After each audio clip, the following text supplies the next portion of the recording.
Intermediate complete అవ్వగానే మా నాన్న దగ్గరికెళ్ళి విట్, ఎస్ఆర్ఎం, బిట్స్ పిలాని ఇలా పెద్ద పెద్ద ఇంజినీరింగ్ కాలేజ్‌లో చదువుదాం అనుకుంటున్నానంటే, మా నాన్న అప్పుడు నాతో "నీకున్న తడికి నా దగ్గర అంత తడి పెట్టేంత స్తోమత లేదు నాన్న" అన్నాడు.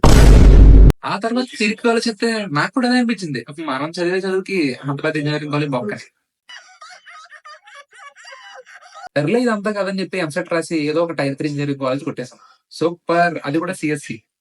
సిఎస్‌సి కొట్టామన్న హ్యాపీనెస్ ఎంతో కాలం ఉండలేదు. కళ్ళు మూసి తెరిచేలోగా ఫస్ట్ సెమిస్టర్ అయిపోయింది. ఫస్ట్ సెమిస్టర్ రిజల్ట్స్ కూడా వచ్చేసినాయి. దాంట్లో మ్యాజిక్ ఏంటో తెలుసా? మనం C programming language fail. Okay. చిన్నప్పటి నుంచి ఒక యావరేజ్ స్టూడెంటే. కానీ ఇప్పుడు ఫెయిల్ అవ్వలేదన్నమాట.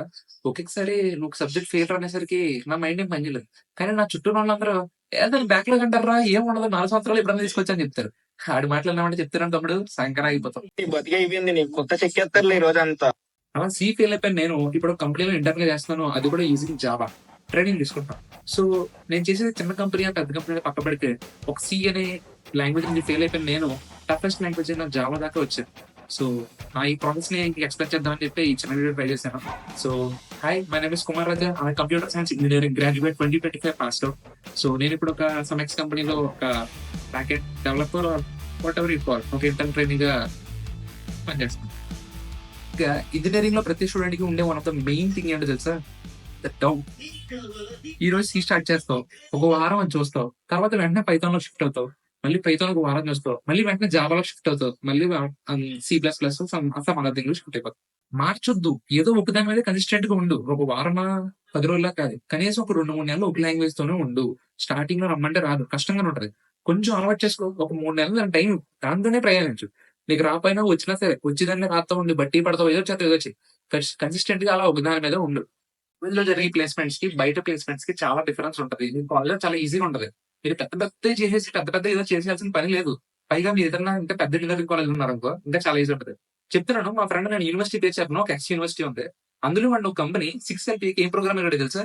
పాలెండ్రోమ్ ప్రోగ్రామ్ అడిగారంట. పాలెండ్రోమ్ ప్రైమ్ నెంబర్ వాడు తెలియక అది కూడా ఆన్సర్ చేయలేదు. నేను చెప్పేది ఏంటంటే ఆడేం చేస్తున్నాడు, ఈడేం చేస్తున్నాడు అని చెప్పి మీ బుర్ర బాదుకోకుండా ఒక ప్రోగ్రామింగ్ లాంగ్వేజ్ మీద మీ ఫోకస్ అంతా పెట్టండి. అయితే C plus plus, Python, Java బోల్డెన్ లాంగ్వేజ్లు ఉన్నాయి. ఏ లాంగ్వేజ్ పికప్ చేసుకోవాలి ఆర్ ఏ ఛానల్ చూస్తే మనకి ఇంకా ఎక్కువ అర్థం అవుద్ది అని చెప్పడానికి నేను ఆల్రెడీ వీడియో చేశాను. డిఎస్సి అని చెప్పి, like which language better for DSC అని. అందులో మీకు రిసోర్సెస్ కూడా చెప్పా, ఏ లాంగ్వేజ్ ఎందుకు చూస్ చేసుకోవాలి, అలాగే డిఎస్సి చేసినప్పుడు ఏ ఛానల్ చూసి మీరు బాగా నేర్చుకోవాలని చెప్పి. మీరు కనుక వీడియో చూడతే ఆ వీడియో చూసేయండి.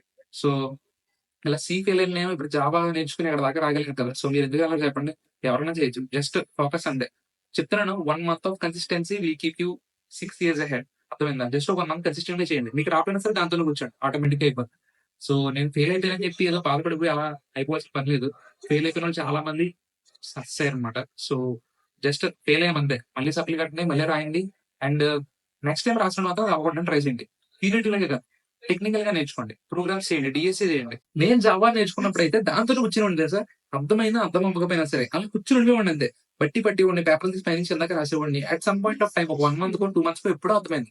ఓకే, మెథడ్ అంటే ఇది, లేకపోతే లూప్స్ అంటే ఇవి, లేకపోతే కండిషనల్ స్టేట్మెంట్స్ అంటే ఇవి. ఇలా అసలు స్టాటిక్ అంటే ఏంటి, నాన్ స్టాటిక్ అని ఎందుకు వాడతాం, మెయిన్ మెథడ్ అంటే ఏంటి, కన్స్ట్రక్టర్స్ అంటే ఏంటి, ఆబ్జెక్ట్స్ అంటే ఏంటి, the main thing objects. So ఇవన్నీ కూడా దాని మీద ఉండిపోండి, అలాగే వదలొద్దు. ఒక 3 నెలలు, 4 నెలలు దాని గురించి ప్రతిదీ స్టడీ చేస్తా ఉండండి. వస్తదబ్బా! ఈజీగా వస్తది.